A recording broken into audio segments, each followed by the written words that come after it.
Surya bersinar di siang hari, chandra bercahaya di malam hari, perwira berkilauan ketika berseragam, Brahmana berpenatapan menjadi cemerlang.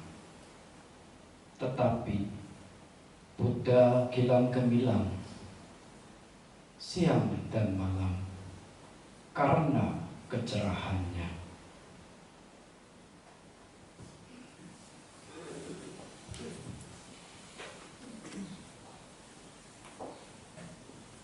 Yang saya hormati pemimpin Puja Bakti, bersenang generasi muda memiliki kepedulian dalam pelestarian suasana ini, sehingga bersedia menjadi bagian dari prosesi Puja Bakti yang kita lakukan pada pagi hari ini. Yang saya hormati pula segenap pengurus Karakasaba Wihara Dhammacaku Bogor dan ibu bapak serta saudara-saudari sedama yang saya hormati. Salam sejahtera, Namo Buddhaya. Namo Buddhaya. Ibu bapak serta saudara-saudari sedama yang berbahagia,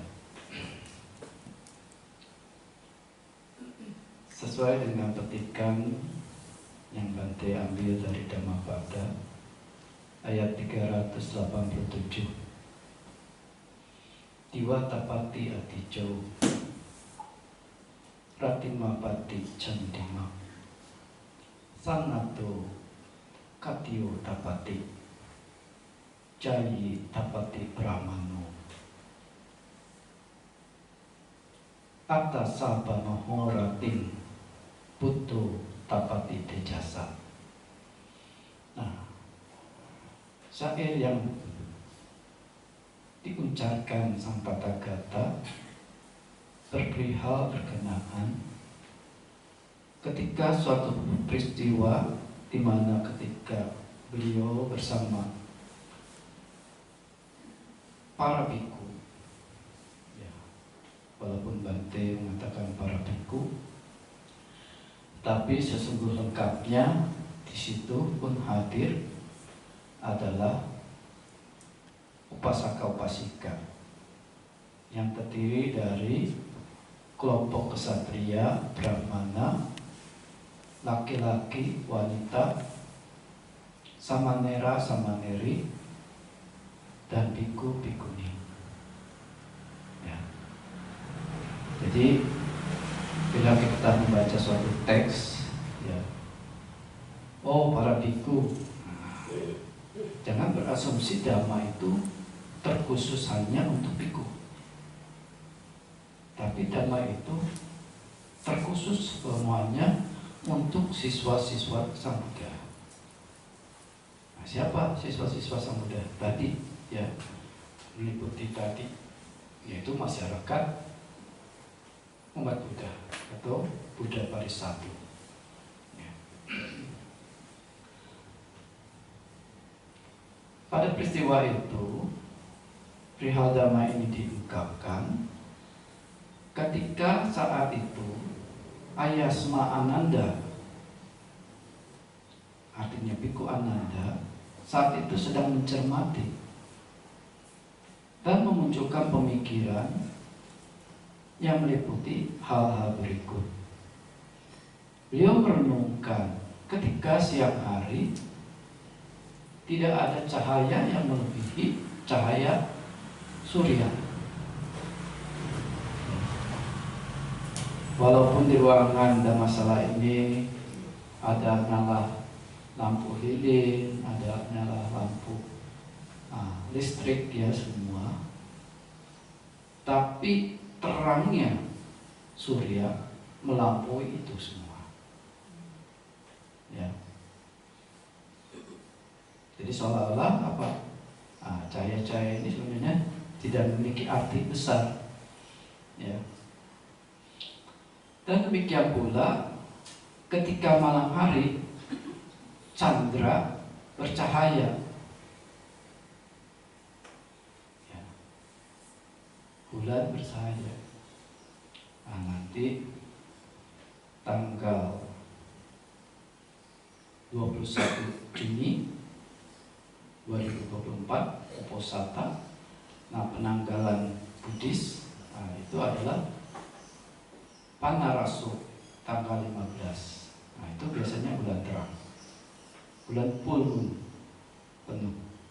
Nah, ketika kita melihat cahaya rembulan itu di malam hari yang mana suasana gelap gulita, walaupun ada kelap-kelip lampu-lampu, tetapi kecemerlangan cahaya bulan ini melampaui cahaya yang ada. Kita lebih senang melihat cahaya rembulan daripada kita melihat cahaya lampu-lampu jalan, karena kita lihat indah sekali. Dari dominasi kegelapan, nah, dia yang bercahaya. Nah, pemikiran Bhikkhu Ananda itu kemudian mengarah kepada Raja Pasenadikosala yang saat itu hadir di luar kebiasaan. Dia menggunakan seragam perwira.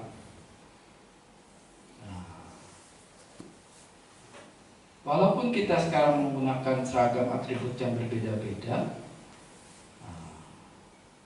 tetapi belum menunjukkan dominasi dari seluruh.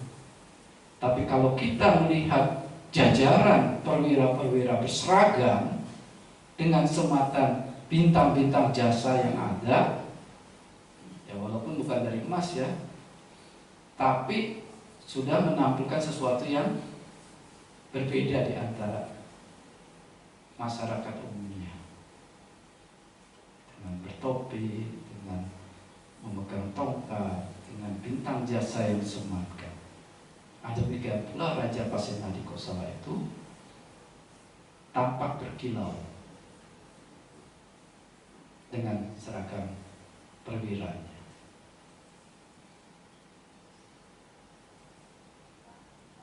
Nah, demikian pula beralih ketika Bhikkhu Ananda Ayasmananda ini mengamati kumpulan para bhikkhu.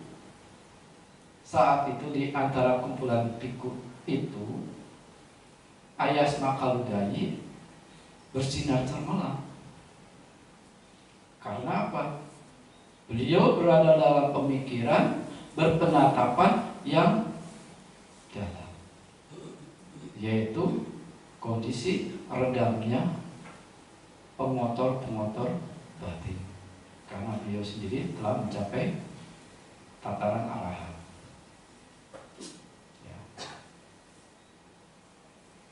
Jadi ketika dia memasuki berpenatapan teguh, ya bukan berarti dalam kumpulan bhikkhu-bhikkhu itu tidak ada yang arahat ya, tapi saat itu pemikiran beliau itu berada berdiam teguh pada kusala vitaka, pemikiran yang kusala sepenuhnya.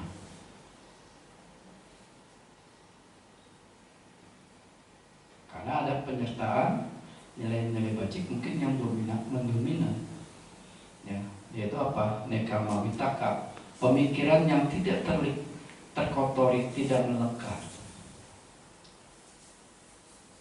Abhya pada vitaka, pemikiran tidak ada kebencian. Dan awihingsa vitaka, pemikiran yang tidak ada rasa sedikit pun menyakiti, baik terhadap diri sendiri maupun orang lain. Dia berdiam teguh, tegak, berpenatapan. Nah, dalam bahasa Palinya jana. Jadi jana itu arti istilahnya cecar, mencecar terus, memunculkan terus, continue pada hal-hal yang bersifat kusala. Kalau yang aku salah bisa nggak Bante disebut jana? Bisa. Karena kata jana itu dari kata cecar, bakar. Membakar apa? Dengan pemikiran yang aku salah. Benci, dicecar. Mati. Ya. Nah, itu berada dalam jana. Ya. Artinya mencecar pikiran kita ini dikuasai oleh hal-hal yang buruk. Terus itu continue muncul. Nah, itu bisa dikatakan jana juga dalam artian umum. Tapi kalau dalam nanti yang dikatakan samadhi bala, kekuatan keteguhan, nah, ibu bapak sekalian harus bisa mendeskripsikannya. Itu adalah jana yang kusala, mencecar dengan apa? Pemikiran-pemikiran yang bajik, ya, kusala witaka yang muncul terus menerus, tidak henti, berkontinu. Karena apa? Jelas ketika pemikiran bajik ini muncul, ketenangan itu akan menjadi buahnya. Betul?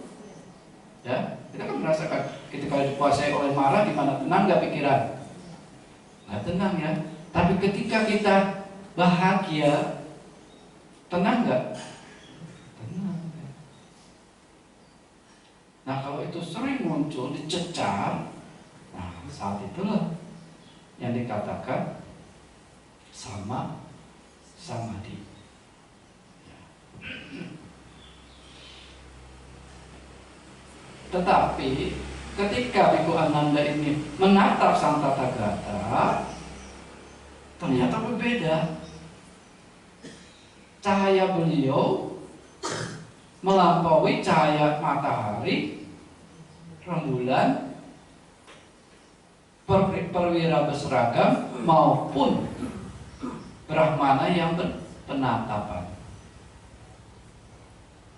Beliau dikatakan gilang gemilang baik siang maupun malam. Karena apa? Kecerahannya. Kecerahan beliau tidak hanya meliputi pada sisi kecerahan berpenatapan saja. Kecerahan beliau baik sisi berpenatapan juga dari sisi wisdom, kebijaksanaan beliau terpancar keluar. Jadi walaupun beliau tidak membabarkan dhamma, diam, hebat orang bilang karisma ya. Nilai panyanya ini, kewisdomannya ini terpancar, mengundang kita untuk seperti orang jatuh hati,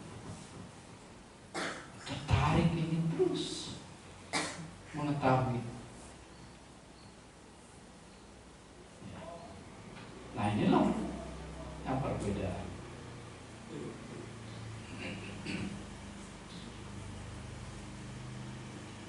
Jadi saya Dhammapada ayat 387 itu bertopikkan hal-hal ini. Tetapi pada umumnya ibu bapak sekalian, kita lahir, kemudian remaja, dewasa, dan tua, tanpa kita sadari, walaupun kita membentuk karakter diri kita masing-masing, tetapi tidak bisa dipungkiri pula oleh kita tiruan, cetakan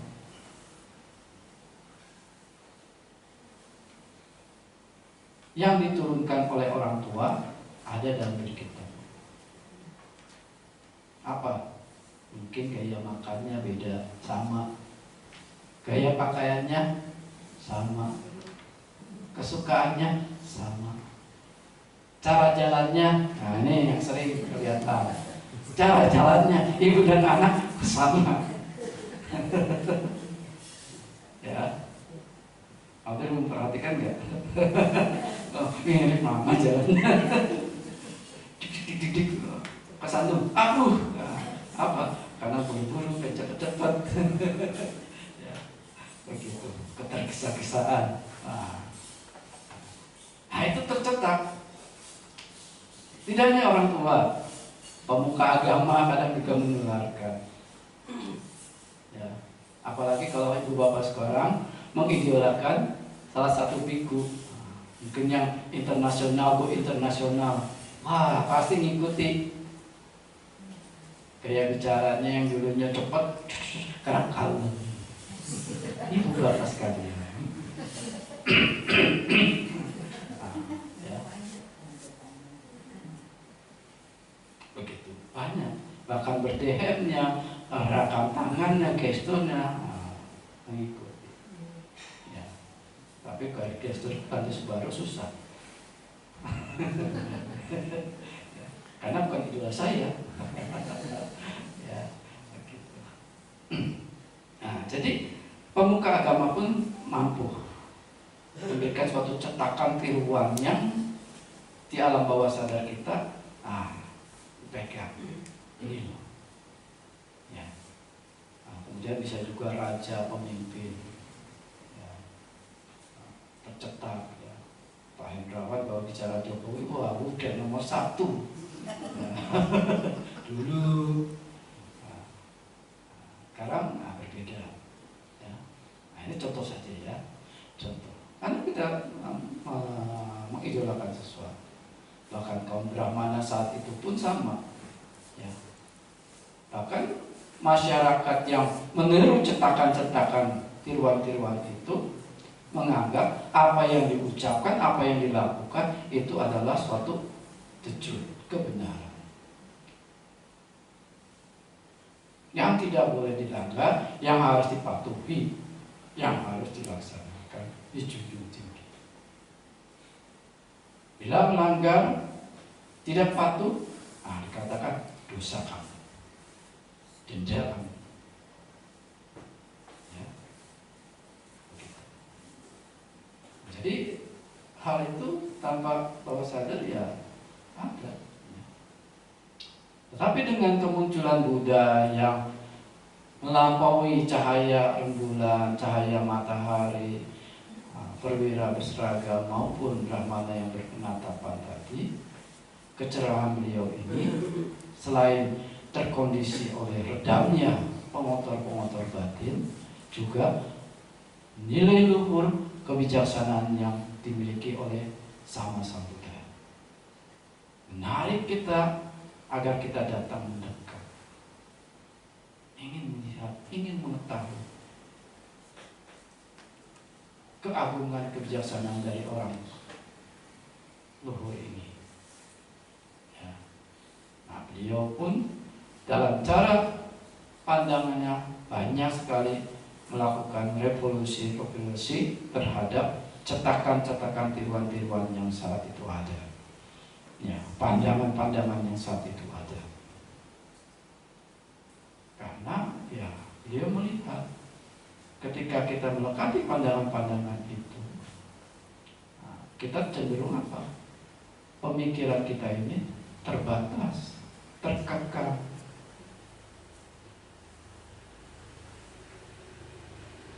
Bicara contoh, bicara kematian aja nggak berani ya, ibu ya.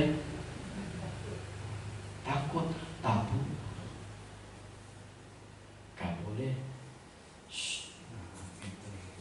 Ya begini ya. Gak boleh. Pamali, tahu pamali?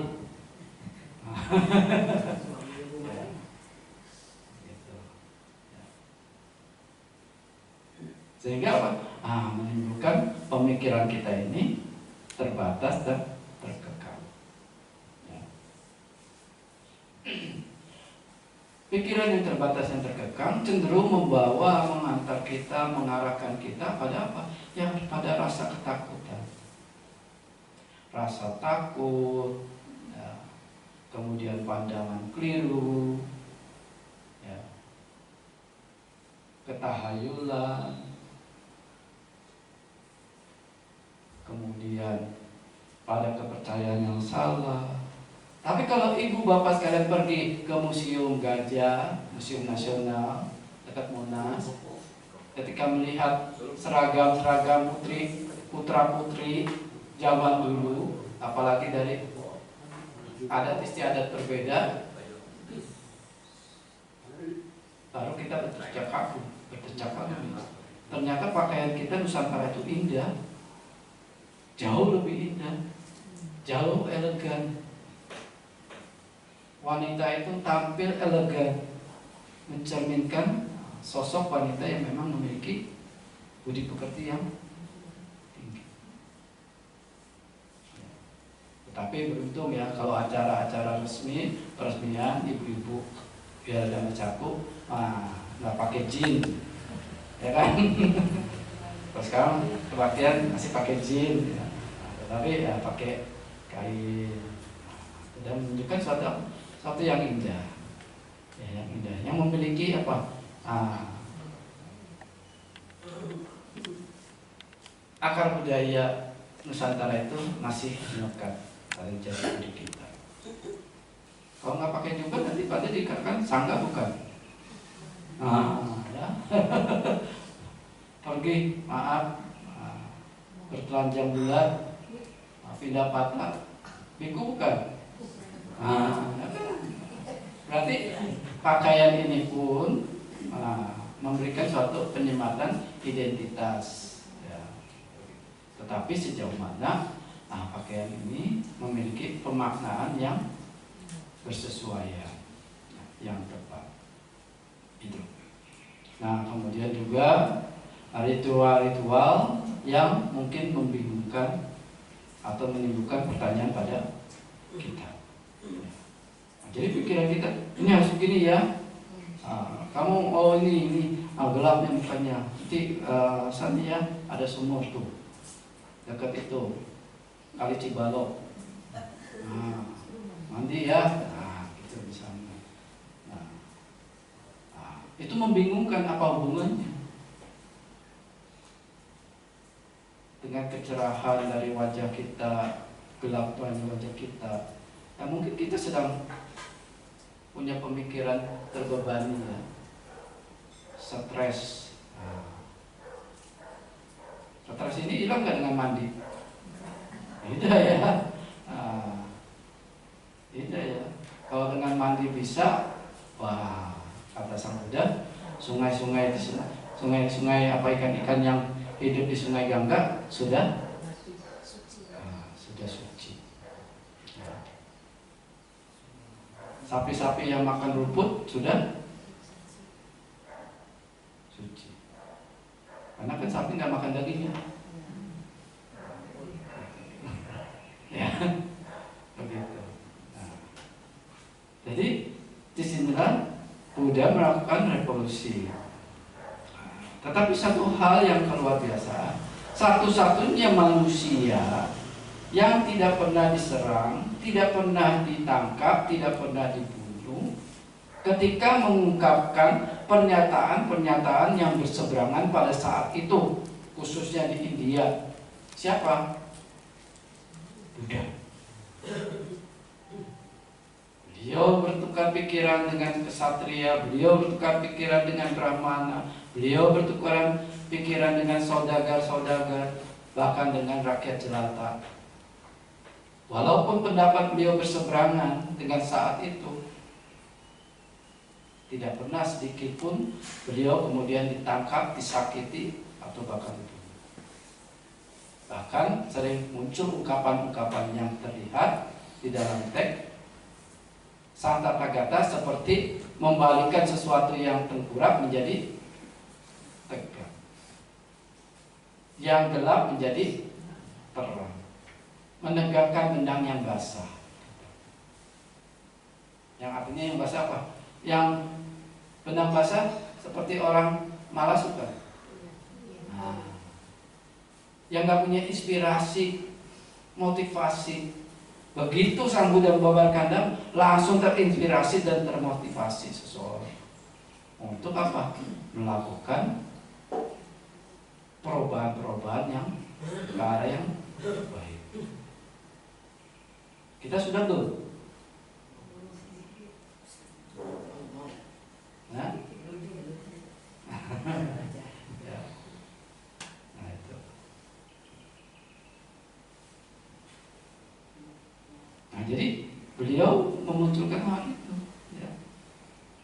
Bahkan Maka tadi topik kematian aja yang di masyarakat umum bilang tabu, pamali, Sang Tata Gata mengatakan Marana sati bikawe bawita bahuri kata maha palahoti maha nisangsa amato kata amata pariusana ti para biku. Perenungan kematian bila dikembangkan dilatih dengan baik akan memberikan buah dan manfaat yang besar, yang akan terus memuncak bila seseorang merenungkan itu mengarah pada tanpa kematian. Dengan tanpa kematian sebagai kesempurnaannya. Apa yang dimaksud tanpa kematian? Nibbana. Jadi sesuatu yang menurut pandangan masyarakat awam itu sesuatu yang tidak boleh dibahas, tidak boleh diungkap.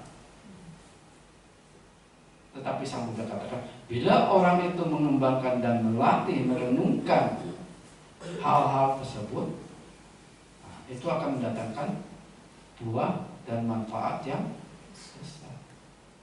Kalau kita tidak punya pandangan bahwa hidup ini akan diakhiri oleh kematian, bahwa selamanya, kalau orang yang cenderung hedonis akan terus hidup berpoya-poya, tidak berpikir untuk melakukan hal-hal yang, orang yang berperilaku jahat akan melakukan kejahatan terus-menerus.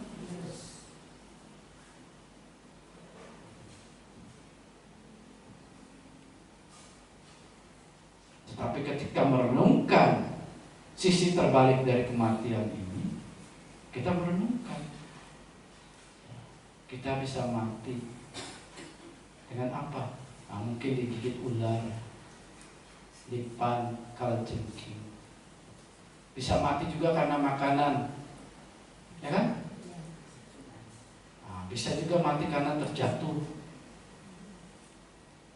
Orang sering cerita ya, orang mendekati meninggal, orang tua jatuh di kamar mandi, bilangnya gitu, padahal serangan jantung ya. Tapi yang sering itu, oh jatuh di kamar mandi.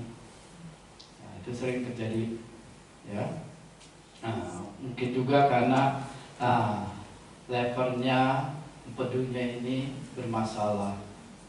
Nah, karena secara berkontinu dalam waktu yang lama, asupan makanan-makanan yang kita makan, aktivitas-aktivitas yang kita lakukan berlebihan, sehingga kinerja empedu kita mengalami kelelahan ya, atau dahak ya. Dengan merenungkan hal ini, kita merenungkan hal-hal wajib apa yang masih terkandung dalam diriku. Ya. Apakah masih ada? Cenderung orang nggak mau mencela dirinya sendiri, mencela orang lain cepat ya, tapi mencela diri sendiri nanti dulu, banyak memutar balikannya. Ini kan saya begini, ini kan orang begini, ya, memutar balik, ya, begitu. Nah, jadi merenungkan, apakah hal-hal bajik tidak bajik dalam diriku masih ada? Apakah hal-hal yang bajik yang dilakukan ini sudah cukup atau tidak? Nah, bila menyadari, mengetahui hal-hal yang tidak bajik itu masih ada dalam diri kita, masih menjadi suatu kebiasaan kita, dan hal-hal bajik ini belum sepenuhnya menjadi kebiasaan kita, Sang Buddha mengingatkan, segera lakukan daya upaya yang cepat, yang kuat, yang bersemangat. Ya. Dengan mengilustrasikan, kalau ibu bapak sekalian pakaiannya sekarang terbakar atau rambut terbakar, apa yang dilakukan? Bergegas bergegas memadamkan dengan berbagai cara, ya kan? Kalau nggak ketemu air apa? Lari tuh di rumput, walaupun bajunya bagus, kalau kebakaran guling-guling, ya kan? Nggak mikir nanti kotor kan? Enggak. Kalau masih mikirin kotor, mati. Ya, begitu. Nah demikian pula setiap saat kita terbakar oleh tuas sakit mati. Hari demi hari kita bangun, tambah sasaran dari apa? Penyakit. Sudah bergegas? Belum, Bante. Saya belum ke mall yang di sana. Belum makan di sana, Bante. Belum makan porky. Porky. Masih cobain porky ini, begitu. Sama wae. Ya, begitu. Tapi kalau belum tahu, rasa penasaran tumbuh. Pengen memanggil terus menarik. Ya, padahal itu terbakar kita. Ya, kalau suatu saat kita kecengklak makan porky, viral di situ. Ya, telah berpulang bersama babi panggang. Ya, gitu. Jadi itulah kita bergegas seperti terbakar, segera memadamkan. Kita bergegas, hari demi hari ini berjalan, berputar. Tidak ada hari yang mundur, menjadi muda, menjadi kuat. Orang tua walaupun sekarang sehat, makin akan menurun. Apakah kinerja levernya, kinerja jantungnya, ya, ingatannya dan sebagainya. Nah, kalau kita tidak segera bergegas dalam kondisi yang masih dapat kita kuasai dengan baik, nah, kita bisa selamat. Ya. Jadi Sang Buddha mengungkapkan hal-hal ini, hak itu ini bukan suatu topik yang menjadi trendisasi itu. Karena apa? Berseberangan. Tetapi Sang Buddha ketika membabarkan dhamma ini yang menurut masyarakat itu berseberangan, nah, tetapi masyarakat itu segera mengetahui. Seperti dulu berkah. Orang berkah diperoleh dengan apa? Ketika melihat sesuatu yang indah-indah, mendengar sesuatu yang baik-baik, menikmati cita rasa yang enak-enak. Nah, inilah tanda-tanda sinyal berkah. Ya, mata kiri kedutan. Tanda apa? Ya, tangan kanan gatel. Wah, bakal keluar duit banyak katanya. Begitu. Padahal belum tentu. Ya. Yang mendatangkan kondisi kebahagiaan apa? Ya itu yang tertera dalam Manggala Sutta yang tadi kita baca. 38 berkah. Hal-hal yang mendatangkan kondisi kebahagiaan. Itu yang harus dicapai oleh seorang siswa. Ya. Kadang kita memandang tinggi strata kita, sebagai orang kaya, orang terpelajar, perwira, pimpinan dan sebagainya. Apa terus selanjutnya kedudukan itu menjadi warisan putra putrinya? Sang Buddha sama. Bukan karena kelahiran seseorang disebut Brahmana,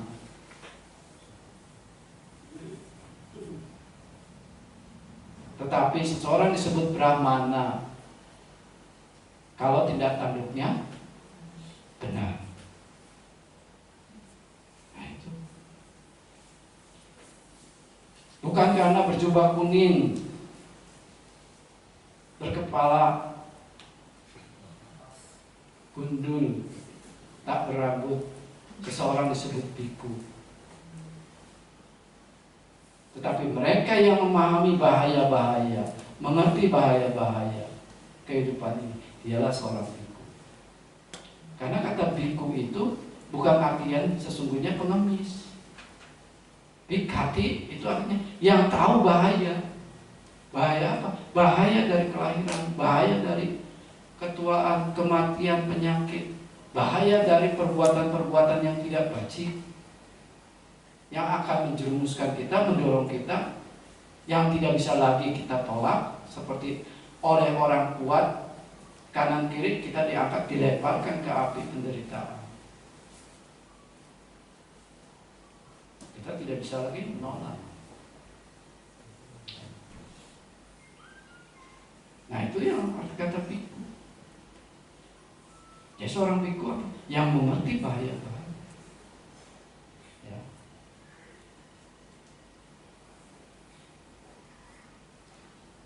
Natena sotero hoti yenasa palitang siro.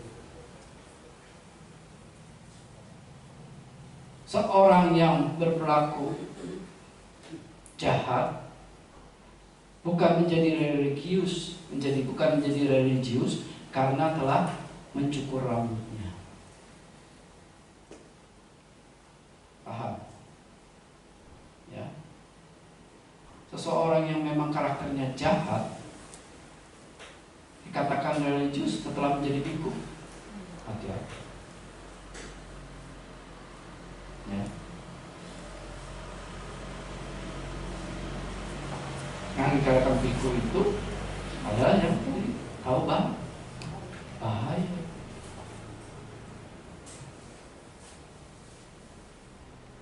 Natena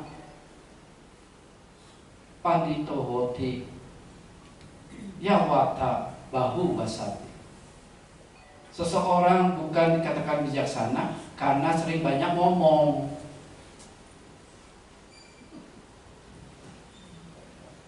Atau seseorang berpengetahuan luas karena dia apa? Banyak bicara. Nanti dulu. Kadang seseorang yang banyak bicara nyerocos karena apa? Nggak mau ketahuan cacatnya, sisi celahnya, bahwa dia itu guru. Oh, cek. Orang mau ngomong tidur. Oh, cek. Kenapa? Ya, soalnya dia ingin menutup. Kita lupa dia. Apa sih? Ya, udah, mau tanya apa? Enggak. Udah jelas. Kenapa? Dia udah nyerocos dulu kan. Ya. Nah, keterkekangan pikiran kita kembali lagi. Ya, secara dasarnya kenapa? Ada 4 hal. 1, karena keterikatan kita terhadap kesenangan-kesenangan indera. Keterikatan kita pada tubuh jasmani. Ya, yang tadi ya.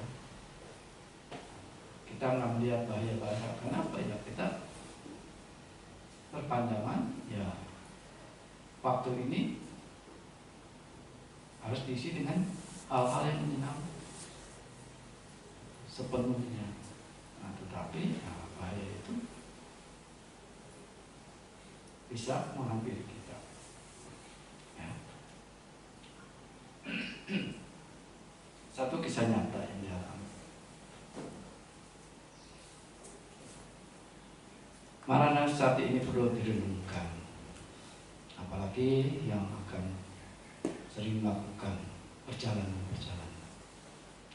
Demikian pula kemarin hari Kamis, tanggal Kamis 13 Juni 2024, para biku pariyati ini pergi menuju kota Jepara untuk melakukan sangwika cita kepada ayahanda yang mulia Bante Atadirodera.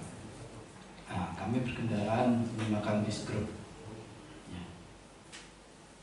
Perjalanan dari pukul 5 sore sampai di Jepara itu sampai jam 7 pagi. 14 jam. Kita sudah bisa membayangkan ya. Tidur di bis itu nggak nyaman. Ya, walaupun kita mau pergi jalan-jalan ke wisata tempat yang indah, yang menarik, tapi kalau dilakukan perjalanan itu malam hari nggak nyaman. Kedua, bahaya dari supir itu pasti sama, wajar dengan kita. Apa? Kantuk.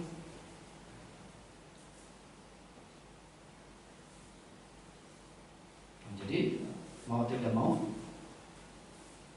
penumpang yang duduk di depan punya tugas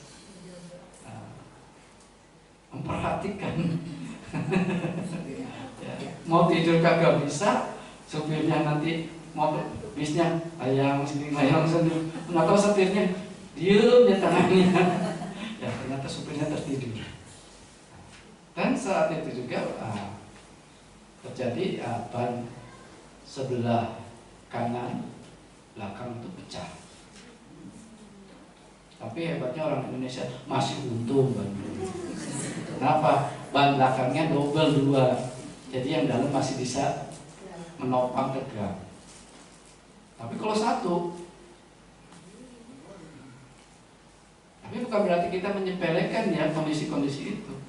Kondisi-kondisi itu sudah menjadi suatu penyebab seseorang akan menuju apa? Kematian. Satu supirnya kantuk, kitanya ngantuk. Ya. Nah, begitu. Jelas kan?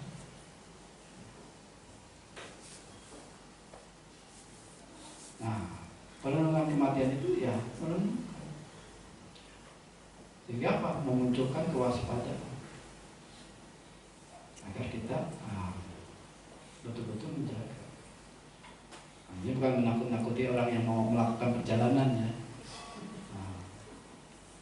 Artinya ya setiap saat bisa terjadi momen itu.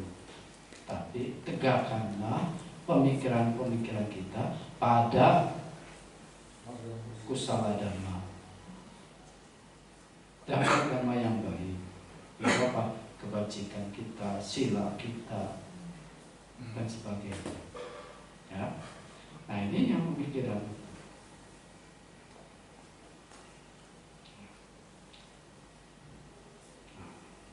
Tadi pagi berarti sharing dengan Pak Koko juga.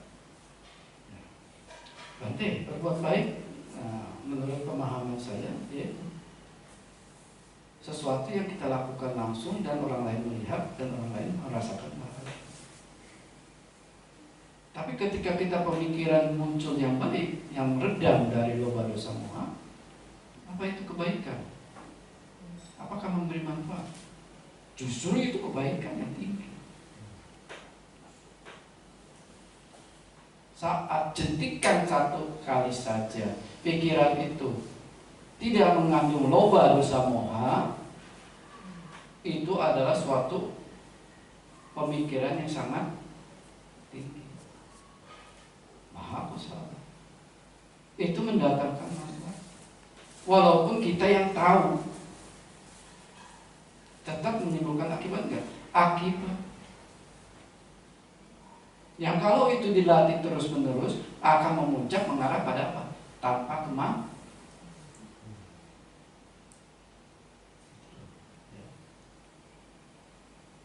Bawita bahuli kata maha palahoti maha wisangsa amata amato gada amata payusanati. Bila dilatih dan dikembangkan hal-hal yang bajik ini akan mendatangkan buah dan manfaat yang nanti akan memuncak mengarah pada tanpa kemampuan. Ini nah inilah pemikiran-pemikiran yang berbeda, yang mungkin zaman dulu kalau tidak melalui perantara pemuka agamanya, tidak nanti kamu masuk surga. Ya. Nah, yang mengkondisikan hal itu adalah apa? Hal-hal baik, termasuk pikiran yang kusala wita.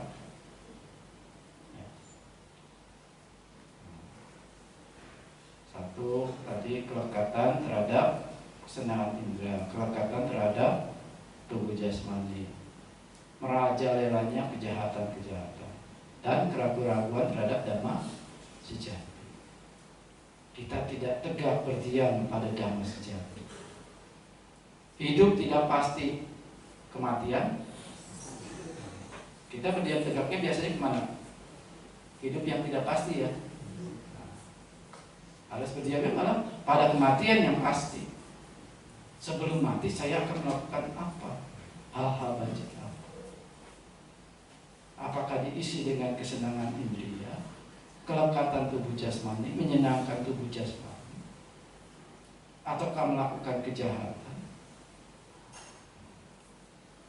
Jadi sebelum kematian ini tiba, apa yang mengantar bahwa kematian ini akan membuahkan manfaat dan hasil yang besar, yaitu setelah meninggal pergi ke alam yang luhur, ya kan, cita-citanya kan akan mencapai nirwana, itu melakukan hal-hal wajib, berupaya mengurangi kesenangan-kesenangan indria, mengurangi kelekatan pada tubuh jasmani ini yang memang tanpa kita minta pun dia berproses, tua, sakit, mati, terus meluruh.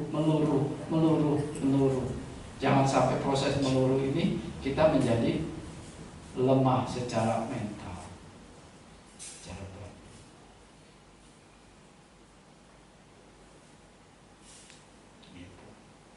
Nah, ini yang dikatakan masih memiliki keraguan-keraguan terhadap dhamma sejati. Nah, Sang Buddha membabarkan dhamma ini dengan cinta kasih,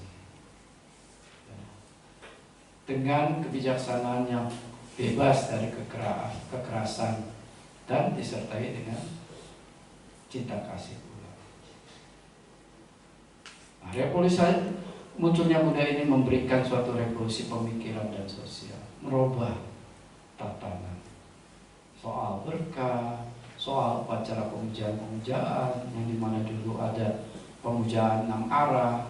Nah, Sang Buddha memberikan permaknaan baru. Arah timur itu siapa? Yaitu orang tua. Arah selatan itu apa? Barat itu apa? Yaitu istri dan anak, ya kan? Arah utara apa? Yaitu guru, tokoh-tokoh, ya. Bawah apa? Selatan, sahabat-sahabat, kerabat, ya. Atas apa? Yaitu orang-orang bijaksana yang menuntun kita mengarah pada kebaikan-kebaikan. Bawah apa? Yaitu pegawai-pegawai kita. Inilah yang 6 arah yang harus dipuja, yang akan mendatangkan kebahagiaan. Ya. Oke. Nah, demikian pula ketika Pangeran Siddhartha ini melihat, nah itu dimulainya dari Pangeran Siddhartha. Ya. Kok ada orang, siapa yang berbeda itu? Siapa yang membuatnya berbeda? Adakah orang lain seperti itu? Apakah saya sendiri bisa seperti itu? Tua, sakit. Dengan pemikiran yang terbalik itu menimbulkan apa? Tindakan untuk bergegas mencari obat tua, sakit. Kalau saat itu beliau mengikuti pemikiran yang ada saat itu, tidak akan kita mengenal Buddha Sasana.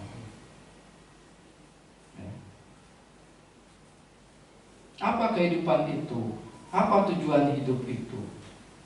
Apa akhir kehidupan ini?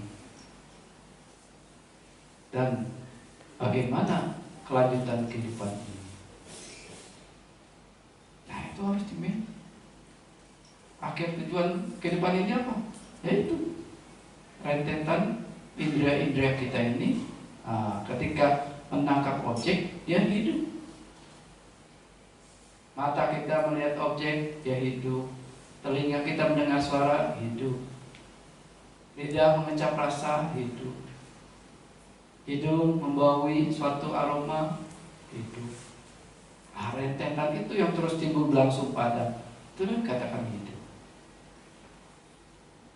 Apa tujuan hidup kita? Ingin bahagia. Apa akhir kehidupan kita? Nibbana. Apakah mudah? Nah, maka pertanyaan berikut, bagaimana melanjutkan kehidupan ini? Itu yang mana pelanjutannya ini akan mengarah pada tujuan akhir kehidupan. Inilah pemikiran yang revolusioner. Jadi topik hari ini, kemunculan Buddha memelopori revolusi pemikiran dan sosial. Nah, inilah yang ingin Bante sampaikan. Ya, semoga Ibu Bapak sekalian dapat berpengetahuan berpandangan yang luas, tidak terbatasi, memiliki pengetahuan yang selalu didampingi dengan hal-hal bajik dan disampaikan dengan cinta kasih. Sampai santa bawang kita tak, semoga semua makhluk berbahagia. Sadu, sadu, sadu.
Bersukacitalah di dalam Buddha, karena Dia telah datang untuk kita.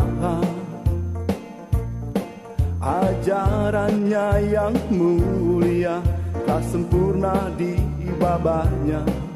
Bergembiralah kita di dalamnya. Mari berbahagia, amalkan Dhamma yang begitu agung jalan tengahnya. Kesunyataan mulia dapat dibuktikan bagi para suci nan bijaksana. Buddha Dhamma pembawa bahagia yang bebas dari loba dosa moha. Tiada rasa takut maupun ragu dalam melangkah mengarungi kehidupan ini. Mari berbahagia, amalkan Dhamma yang begitu agung jalan tengahnya. Kesunyataan mulia dapat dibuktikan bagi para suci nan bijaksana. Buddha Dhamma pembawa bahagia yang bebas dari loba dosa moha.